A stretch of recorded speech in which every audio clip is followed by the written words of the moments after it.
നമസ്കാരം. മീഡിയ കമ്പാനിയുടെ വളരെ പ്രാധാന്യമറിയിക്കുന്ന ഡെയിലി അപ്ഡേറ്റിലേക്ക് സ്വാഗതം. എല്ലാവരും അറിഞ്ഞിരിക്കേണ്ട പ്രധാനപ്പെട്ട കുറച്ച് അറിയിപ്പുകൾ വീഡിയോ വഴി ഷെയർ ചെയ്യുന്നു.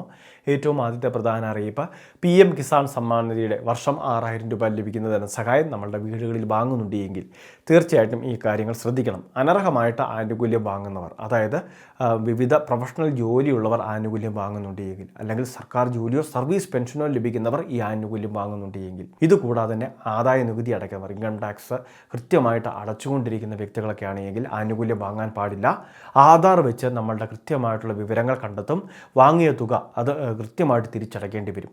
അല്ലാത്ത പക്ഷം റവന്യൂ റിക്കവറി ഉൾപ്പെടെയുള്ള നടപടികൾ നേരിടേണ്ടതായിട്ടുണ്ടാകും. അപ്പോൾ ഈ കാര്യം തീർച്ചയായിട്ടും ശ്രദ്ധിക്കുക. ഒരു വീട്ടിൽ അല്ലെങ്കിൽ ഒരു റേഷൻ കാർഡിൽ ഒന്നിലധികം വ്യക്തികൾ ആനുകൂല്യം വാങ്ങുന്നുണ്ടെങ്കിലും അവരെ കണ്ടെത്താനുള്ള നടപടികൾ ഇപ്പോൾ സ്വീകരിച്ചുകൊണ്ടിരിക്കുന്നു. ഇത്തരത്തിൽ 8000-നടുത്ത് ഗുണഭോക്താക്കളുണ്ട് എന്ന് നമ്മളുടെ സംസ്ഥാന സർക്കാർ ഇപ്പോൾ റിപ്പോർട്ട് കേന്ദ്ര സർക്കാരിന് കൈമാറിയിരിക്കുകയാണ്. അപ്പോൾ ഇവരെല്ലാം തന്നെ വാങ്ങിയ തുക തിരിച്ചടയ്ക്കേണ്ട ഒരു സാഹചര്യം വരുന്നുണ്ട്. ഇനി ഇത് മാത്രമല്ല, ഈ ഒരു കിസാൻ സമ്മാൻ നിധി ധനസഹായം വാങ്ങുന്ന കർഷകർക്കും അതോടൊപ്പം തന്നെ കൃഷിഭൂമിയുള്ള അല്ലെങ്കിൽ കാർഷിക മേഖലയുമായി ബന്ധപ്പെട്ട് പ്രവർത്തിക്കുന്ന യുവജനങ്ങൾക്കും, അതും 18 വയസ്സ് മുതൽ 40 വയസ്സ് വരെയുള്ളവർക്ക് നിലവിലൊരു പെൻഷൻ പദ്ധതിയുണ്ട്. കിസാൻ മൻധൻ യോജന എന്ന പെൻഷൻ പദ്ധതി.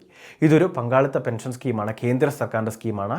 ഇതിലേക്ക് നമുക്ക് ചേരുന്നതിന് വേണ്ടി സാധിക്കും. പിന്നീട് 60-ാം വയസ്സ് മുതൽ പ്രതിമാസം 3000 രൂപ പെൻഷൻ കിട്ടുന്ന ഒരു പദ്ധതിയാണ്. ഇതിലേക്ക് 55 രൂപയാണ് ഏറ്റവും കുറഞ്ഞ ഒരു നിക്ഷേപമായിട്ട് വരുന്നത്. അത് പ്രതിമാസം അടച്ചുകൊണ്ട് പോകണം. 18-ാം വയസ്സ് ചേരുകയാണെങ്കിൽ 55 രൂപ. ഇനി നമ്മളുടെ പ്രായപരിധി കൂടുന്നതനുസരിച്ച്, അതായത് നമ്മുടെ പ്രായം കൂടുന്നതനുസരിച്ച് അടയ്ക്കേണ്ട തുകയിൽ അംശാദായത്തിൽ വർധനമുണ്ടാകും. ഏറ്റവും കൂടിയ അംശാദായം എന്നുള്ളത് പ്രതിമാസം 200 രൂപയാണ്. അത് 40-ാം വയസ്സിൽ ചേരുന്ന ഒരു വ്യക്തി അടയ്ക്കേണ്ട വിഹിതമാണ്. ഇനി 29-ാം വയസ്സിൽ ചേരുന്ന ഒരു വ്യക്തി 100 രൂപ വീതം പ്രതിമാസം അടച്ചാൽ മതി. തുല്യവിഹിതം കേന്ദ്ര സർക്കാരും നമ്മുടെ പേരിൽ നിക്ഷേപിക്കുകയും പിന്നീട് ഇത് 3000 രൂപ വീതം പ്രതിമാസ പെൻഷനായിട്ട് നൽകുകയും ചെയ്യുന്ന ഒരു സ്കീമാണ്. അപ്പോൾ താല്പര്യമുള്ളവർക്ക് കോമൺ സർവീസ് സെൻ്ററുകൾ, അക്ഷയ കേന്ദ്രങ്ങൾ വഴി ഇതിലേക്ക് എൻറോൾ ചെയ്യാനും ഇതിൻ്റെ ID എടുക്കുന്നതിന് വേണ്ടി സാധിക്കുന്നതായിരിക്കും. ആധാർ, ബാങ്ക് അക്കൗണ്ട് ഡീറ്റെയിൽസ്, അതോടൊപ്പം തന്നെ നമ്മുടെ നോമിനിയുടെ വിവരങ്ങൾ, നമ്മുടെ പേഴ്സണൽ ഡീറ്റെയിൽസ്, ആക്റ്റീവായിട്ടുള്ള മൊബൈൽ നമ്പർ ഉൾപ്പെടെയുള്ള കാര്യങ്ങൾ നൽകി രജിസ്റ്റർ ചെയ്യാൻ സാധിക്കുന്നതായിരിക്കും. മൂന്നാമത്തെ മറ്റൊരു പ്രധാനപ്പെട്ട അറിയിപ്പ്, നമ്മളുടെ സംസ്ഥാനത്തെ ധനസഹായ വിതരണം, പെൻഷൻ്റെ ധനസഹായ വിതരണമാണ് തിങ്കളാഴ്ച മുതൽ ആരംഭിക്കുന്നത്. 2000 രൂപ മുതലുള്ള വിതരണമാണ് നടക്കുക. അതായത് വിവിധ ക്ഷേമ പെൻഷനുകൾ വർദ്ധിപ്പിച്ച് 2000 രൂപയാക്കിയിരുന്നു. അപ്പോൾ അതിൻ്റെ വിതരണം നടക്കുന്നുണ്ട്. ഇതുകൂടാതെ നിർമ്മാണ തൊഴിലാളി ക്ഷേമനിധി ബോർഡിലെ അംഗങ്ങൾക്ക് 1600 രൂപ വീതമുള്ള ഒരു ഗഡു പെൻഷൻ്റെ വിതരണവും കഴിഞ്ഞ ആഴ്ചകളിൽ 2 ഗഡുക്കൾ വിതരണം ചെയ്തിരുന്നു നിർമ്മാണ തൊഴിലാളി ക്ഷേമനിധി ബോർഡിലെ പെൻഷൻ ഗുണഭോക്താക്കൾക്ക്. ഇതുകൂടാതെ വീണ്ടും ഒരു 1600 രൂപ കൂടി 15-ാം തീയതി തിങ്കളാഴ്ച മുതൽ വിതരണം ആരംഭിക്കുന്നതായിരിക്കും. നാലാമത്തെ മറ്റൊരു പ്രധാനപ്പെട്ട അറിയിപ്പ്, റബ്ബർ കർഷകർക്ക് വേണ്ടി കേന്ദ്ര സർക്കാർ അല്ലെങ്കിൽ സംസ്ഥാന സർക്കാർ സംയോജിപ്പിച്ച് നടപ്പിലാക്കിയിരുന്ന ധനസഹായ പദ്ധതി ഉണ്ടായിരുന്നു. സർവീസ് പ്ലസ് എന്ന് പറയുന്ന സോഫ്റ്റ്വെയർ ആപ്ലിക്കേഷൻ മുഖാന്തരമൊക്കെയാണ് നമ്മൾ അപേക്ഷകൾ സമർപ്പിക്കേണ്ടിയിരുന്നത്.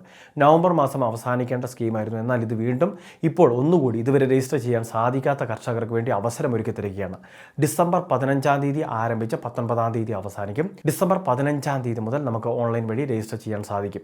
നിലവിൽ ജലസേചന സംവിധാനങ്ങൾക്ക് ക്രമീകരണം ചെയ്തിട്ടുള്ളവർ, അതോടൊപ്പം തന്നെ പുനർകൃഷി ചെയ്തിട്ടുള്ളവർ, അതോടൊപ്പം പുതുതായിട്ട് കൃഷി ചെയ്യുന്ന റബ്ബർ കർഷകർ, ഇങ്ങനെയുള്ള വിവിധ മേഖലകളിൽ ധനസഹായം അനുവദിക്കുന്നതാണ്. അപ്പോൾ എത്രയും വേഗം അപേക്ഷകൾ സമർപ്പിക്കുന്നതിന് വേണ്ടി, അല്ലെങ്കിൽ നമ്മളുടെ സംശയങ്ങൾക്കും അപേക്ഷകൾ സമർപ്പിക്കുന്നതിന് വേണ്ടി നമ്മളുടെ അടുത്തുള്ള റബ്ബർ ബോർഡ് റീജിയണൽ ഓഫീസുമൊക്കെ ആയിട്ട് ബന്ധപ്പെട്ടാൽ മതിയാകും. ഏറ്റവും അവസാനത്തെ പ്രധാന അറിയിപ്പ്, സ്ത്രീകൾക്ക് വനിതാ വികസന കോർപ്പറേഷൻ വഴി വിവിധോദ്ദേശ വായ്പകൾ നൽകുന്നുണ്ട്. മറ്റ് വിശദ വിവരങ്ങൾക്ക് വായ്പകളെ പറ്റി അറിയുന്നതിനൊക്കെ വേണ്ടി വനിതാ വികസന കോർപ്പറേഷൻ്റെ ഓഫീസുകളുമായിട്ട് ബന്ധപ്പെട്ടാൽ മതിയാകും. വളരെ പ്രധാനപ്പെട്ട കുറച്ച് ഇൻഫർമേഷനാണ് ഷെയർ ചെയ്തത്. ഇതുപോലുള്ള അറിയിപ്പുകൾക്ക് ചാനൽ സബ്സ്ക്രൈബ് ചെയ്യുക, ഫോളോ ചെയ്യുക.